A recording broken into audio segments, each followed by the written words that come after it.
Ang dagat ay sadyang mapagbigay. Bilang isang fisher folk, naroon ang tiwalang may dadalhin na biyaya ang bawat pagbalik ng alon. Ang battered tuna po na ito ay isa sa mga produkto ng samahan ng mga mangingisdang kababaihan ng Sablayan Producers Cooperative.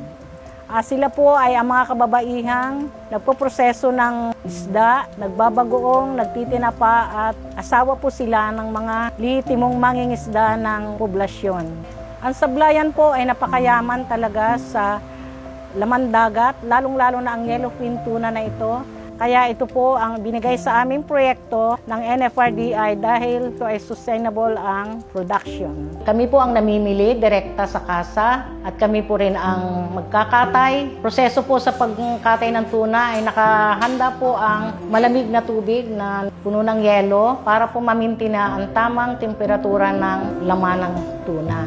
Bago ito i-steam, ang ulo, yung buntot at ang panga, yun lang po ang hindi namin sinasama sa pagpoproseso. Ito po ay amin ding ibinebenta sa mga gustong bumili ng scrap ng tuna. Tapos po nung ma-steam ang tuna, doon na po ito umpisang hihimayin, alisan ng balat, tinik at kaliskis. Ang tuna pong na-steam ay ihihiwalay namin ang mga laman na pwedeng gawing chunks, flakes, and mixed flakes. May 3 variant po itong aming bottled tuna. Ito po ay ilalagay na namin sa mga bote. Ilalagyan na namin ng mga sliced carrots, bell pepper, laurel, asin at paminta.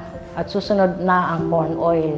Pagtatakip po nito ay napaka-selan kasi po pag ito po ay hindi tama ang pagtatakip, ito po ay naglilik po ang corn oil. Pagkatapos po matakpan ang mga bote, sasalang na namin uli sa pressure canner. Pagkahango po namin ng bottled tuna, titingnang mabuti kung meron pong nakaboteng may leak ang oil o nagkulang sa oil o meron bang crack. Pagka palamig po ay huhugasan na namin ito at patutuyuin. Ito po itatransfer namin sa isang kwarto kung saan doon kami maglalagay ng label at ng seal. Ang bawat gawain po sa aming pagpoproseso ay may kanya-kanyang taong naka-assign para po maiwasan ang cross-contamination ng produkto. Pagkatapos po itong mailagyan ng label and seal, kakahon na po namin ito ayon sa kanilang variety. Ang bawat kahon ay lalagyan namin ng marka na kung anong petsa namin ito ginawa. Ang aming pong produkto, ang shelf life po nito, base sa laboratory analysis ng DOST, ito po ay nagtatagal ng 2 taon. At ito naman po ay napatunayan namin dahil kami po ay may mga retention sample na iniiwan kada proseso namin. Kaya po ang aming produkto po ay talagang siguradong ito ay malinis, wala pong chemical preservatives. Kaya sinisigurado ko po sa inyo, healthy para sa bawat consumer na makakabili nito at titikim ng aming produktong ito. Mabenta po ang aming produktong ito. Dati po ang pagpaprocess namin ay minsan lang sa 1 linggo. Ngayon po ay nagpaprocess na pa kami ng 3 hanggang 4 na beses sa 1 linggo. Kaya po sa 1 buwan ay nakakapag-process kami ng average na 6 to 8 tunas.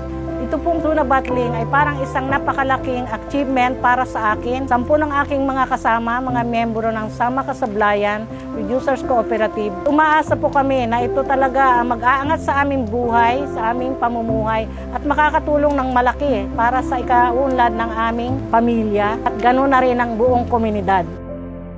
Ang karagatan araw-araw, hindi mo na maiaalis sa buhay namin. Diyan ang hanap buhay ng mga asawa ng ilan sa amin.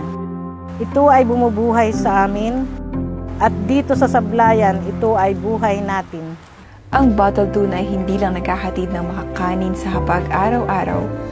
Ito ay isang katiyakang may kinabukasan ang ekonomiya ng ating bayan. Dahil ang dagat ay sadyang mapagbigay sa bawat araw.